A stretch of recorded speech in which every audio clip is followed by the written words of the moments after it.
Hey guys, today we're talking water heaters, and not just normal water heaters. This is a new water heater that's just hit the market in the United States. Been available in Europe for a long time, but I'm really excited about this because this water heater will run off of DC. Okay, up until now, all the water heaters that we've used and most of the water heaters available in the US are AC if they're electric. So you've got to have a 120 volt plug that you can plug it into. You got to run your inverter. So if you're doing a truck or camper van conversion and you want to have a water heater in it, then this could be a good option. But does it live up to the hype?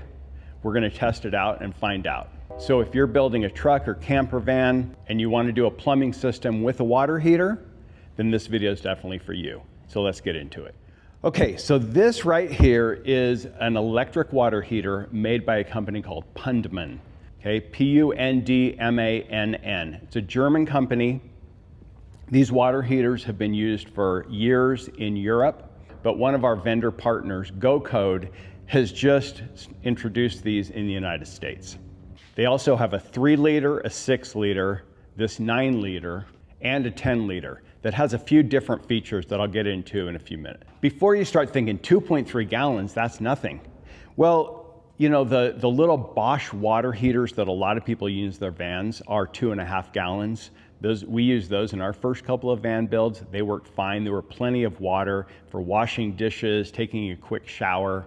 If you're not going to be doing a lot of showering, then you might want to even go with a smaller one. But if you've got 2 people, you want to be able to take a little bit longer showers, then maybe this 9-liter is for you. Like I said, while 9 liters or 2.3 gallons doesn't seem like a lot, this will heat your water very hot, like around 170, 180 degrees. Now, obviously, that will scald you. Your water in your home at the max is usually like around 125, 130 degrees. And then when you're taking a bath or a shower, maybe it's around 100, 105 at the most. So 170 is really hot. But what they've done is they've got this mixing valve. And this mixing valve takes the hot water out of the tank and mixes it with the cold water that's coming into it, and mixes it down to a more comfortable temperature. So what this means is this little 2.3 gallons is gonna go a lot further than just 2.3 gallons, because when it comes out of the tank, it's actually going to be mixing with some cold water. And so 2.3 gallons, I don't know the exact amount, but that may create like 4 or 5 gallons of water after it's mixed. Now I've got some notes here because this is a new product to me, but I want to just go through these with you. It will run on both DC and AC. So this model has 3 heating elements that are inside of the tank. Okay, these 2 on the outside are the DC elements, and then this one right here is an AC element. Okay, these are probes that go in and heat up and heat the water. So if you want, you can run it off of AC or DC, or you could run it off of both at the same time to heat your water really fast. Now these DC probes come in 12 volt right now, but I've been waiting for a couple of months because they got some 24 volt heating probes for me to test out, because most of the systems that we build are 24 volt. And they're also introducing 48 volt very soon. So whether you're running your camper or truck 12, 24, or 48, you can use this system. Like I say, right now 12 volt is available on the website, but if you send them a request for 24 volt, they can get the 24 volt heating elements in for you, and then 48 volt as well. Those will be available very soon. Then you also have this AC heating element, which will heat the water even faster. So if you do want to run your inverter and run it off of AC, then you have that option as well. Now, just for a little bit of reference, right before I started this video, I plugged this in. I've got a 24 volt battery down on the ground here that you probably can't see. I've got these 2 heating probes hooked up to that, and I've had an amp meter on this. So this has been running at 36 amps. Each of these is a 400 watt electrode or probe. So that's putting 800 watts at 24 volts DC into this heater. And it heated this water up to a very comfortable temperature in about 10 or 11 minutes. So even on DC, it heats it up really fast, but on AC, it will do it even faster. So that compared to the ISOtemp, the smallest ISOtemp, the one that we use a lot is a 15-liter or about 4 gallons. That takes about 30 to 40 minutes to heat up, and it only will run off of AC. So you got to have your inverter going. It's going to use about 800 watts at 120 volts. Okay, so this little unit is very efficient in heating the water, but it's also really well insulated. This whole exterior is an insulation, and so it's going to hold that heat.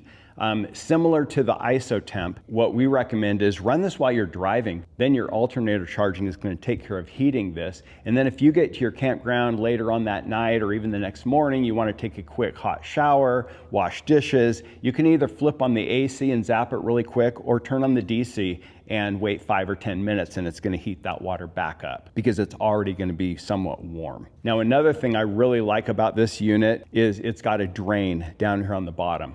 And so for winterizing, that's a big deal.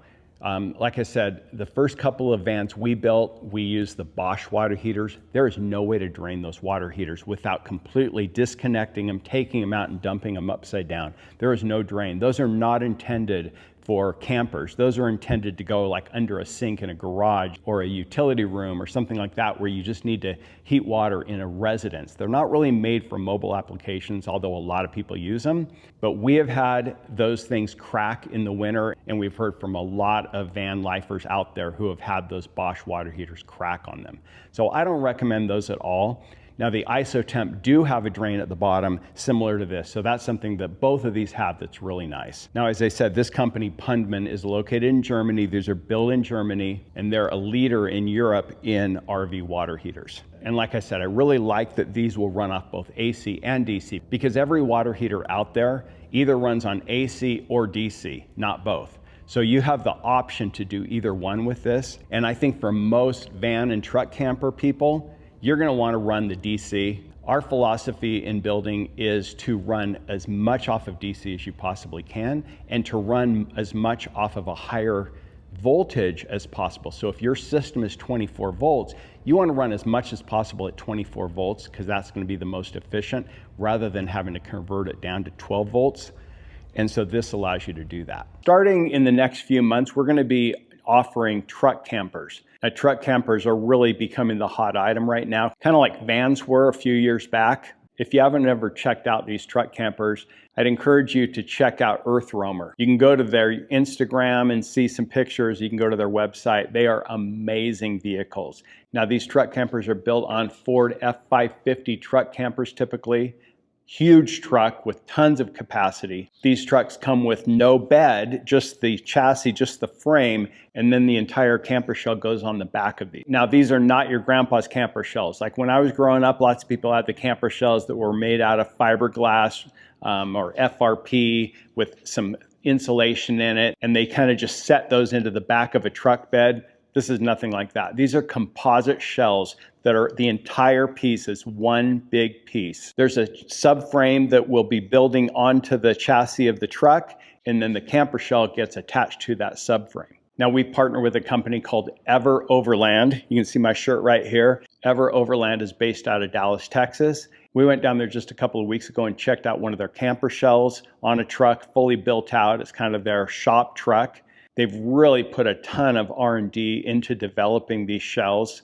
Like I said, they're a composite material. They're coming out with one very soon that's a carbon fiber material. We'll be also adding a section to our website, thrivevans.com, where you can check these out, get more information. And if you're interested, we're offering some introductory pricing on the first couple of builds that we do. So if that's something you're interested, definitely hit us up. Now I just want to kind of show you really quickly how this setup goes. So what I've done is I've just got a bucket on the ground, a 5-gallon bucket, and I've got this hose coming out of that into this water pump. This is a system we built that's going into one of our vans. It's a hydronic system, but I'm basically just using the water pump to test out this product. But this is exactly how we bench test all of our plumbing systems before we either ship them to customers or drop them into a van. So we've got the pickup line coming from the bucket through the water pump and then over here to this T. So with this T, we're coming in with our supply, and then we've got one line is going up here to the mixing valve, and the other one is going to the cold inlet of the water heater. It allows the water to go into the water heater, but it also can send some of it up here to the mixing valve. And that's, like I said, when it comes out, it's gonna mix some of this cold with the hot water. in order to temper it down to a comfortable level.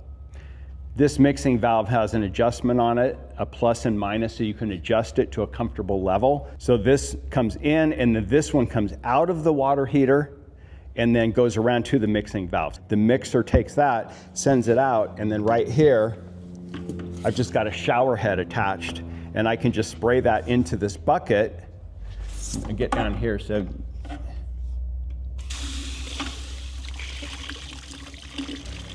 and that is really hot. Okay, that is scalding hot right now. So I need to turn this down, and I can do that just by rotating this a little bit. Like I said, I've got an amp meter hooked up to this, and it drew about 36 amps at 24 volts for about 10 minutes, and then it's dropped down to about 17 amps, so about half of the total amperage, just to keep it topped off. And I've been running it, so that causes it to kick back on. But it's got a thermostat, so you can keep this on, and it's just gonna keep your water hot. It's not gonna run at the full power the whole time. It's just gonna kick on to keep the water hot and then drop the amperage down to maintain it. So super efficient. I'm really excited about this. Another thing that I really like about this is this small form factor. So like I said, this is 9 liters, which is actually about almost 2.4 gallons. So let's just round it off and even 2.5 gallons, which is about the same as those little Bosch water heaters. So it is about 8 inches tall, it is 9 inches wide, and the actual box is 20 inches, and then you've got some room for your fittings. So it's gonna fit in a really tight space. This Aqua Hot, it would easily fit in that, even if you have like a taller water tank. Like sometimes we use a water tank that's 20 inches tall instead of 16 that comes up to here. You'd still have enough room above that to use this water heater. Now, price-wise, these are very similarly priced to the isotemps. You know, you're looking ballpark around $1,000. There are some different options you can add to it, different electrodes and things, but you're kind of in that ballpark of $1,000. A little bit less for the smaller units, a little bit more for the larger ones. Now, I just want to quickly mention the other one that I told you that's a 10 liter. Now, the 10 liter model actually has the AC and DC inputs, but it also has a couple others that are pretty exciting. One of those is that you can actually hook it up to the coolant system of your vehicle.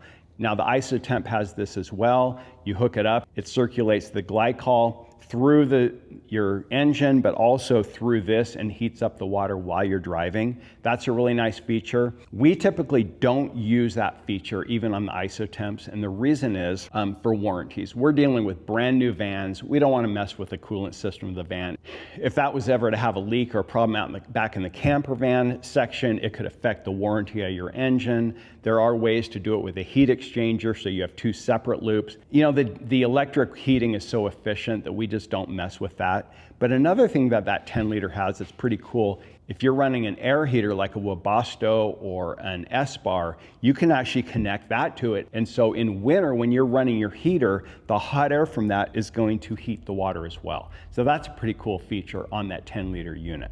Now, if you're interested in checking these out, we have what we call a DIY van build materials list. It's a Google Doc we keep updated constantly, and it lists pretty much all of the products and materials and supplies that we use in our van conversions, things we've used and tested out for years and found to be really reliable, high quality, and meet our standards. These water heaters will be on there. But I can tell you right now that these are going to be something we're going to be offering on our website for our full van builds and also for drop-in plumbing systems. So if you're interested in getting a drop-in electrical or plumbing or both for your van, we'll build it on the bench just like this. You come here, you pick it up, we'll drop it into your van, or we can crate it up and ship it to you. And then you can install your electrical and plumbing and have it up and running in a weekend. Pretty cool. Now there's a link below for the DIY van build materials list. Free access to that, bookmark it, and use it as a resource for your entire van build. A lot of DIYers have found it super helpful in their truck or camper van conversions. Now, one last thing I just want to mention is we're super excited about another thing that we're just launching along with our partner GoCode. GoCode has a lot of products for both professional builders and DIY van builders. We first started working with them on the pillar covers for like the D pillars and the C pillars and different trim kits they have for Transit, ProMaster, and Sprinter vans. But since then, they branched out and have lots of different products. We get our water tanks from them, our shower pans, fold down showers, lots of different types of trim kits so that you can finish out your van and make it look really professional. But they've recently launched a product called Grover, and this is an app that we're pretty excited about. And we've been working with them to implement it into our builds and for our van life community. So you can go to the App Store or the Google Play Store, download the Grover app, use the link below, and then you can join our community. We'll be, over the next few months, adding all kinds of resources to help you with both your van builds and van life travel. It's a free download, free access, but it's going to give you tons of resources, both in your truck or camper van conversion, as well as once you get that van build, or if you already have a van, it's going to help you out in your travels as well. Hopefully you found this video helpful. If you want to see more videos like this about van products, van tools, tips and tricks, and just van life in general, then please consider subscribing to our channel and be sure to smash that like button. And we'll see you in the next video. Jeff with Thrive Vans, thrive on. See ya.